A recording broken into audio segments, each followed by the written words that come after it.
నరసరావుపేట నియోజకవర్గం శాసనసభ్యులు డాక్టర్ చదలవాడ అరవింద్ బాబు వినకొండ రోడ్డులోని మాతాశ్రీ హాస్పిటల్ నందు 3D 4K లాప్రోస్కోపీ విభాగాన్ని ప్రారంభించారు.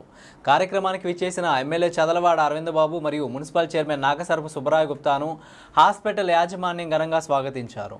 పల్నాడు జిల్లా ప్రజలకు అందుబాటులోకి తీసుకువచ్చిన లాప్రోస్కోపీ ఎక్విప్మెంట్ పనితీరు గురించి మాతాశ్రీ అధినేత రామచంద్రారెడ్డి ఎమ్మెల్యేకు వివరించారు. ఇటువంటి ఆధునిక వైద్య సేవలను తీసుకురావడాన్ని ఆనందాన్ని వ్యక్తపరుస్తూ హాస్పిటల్ యాజమాన్యాన్ని అభినందించారు. తక్కువ ఖర్చుతో పేద ప్రజలకు వైద్య సేవలు అందించాలని ఎమ్మెల్యే వారిని కోరారు.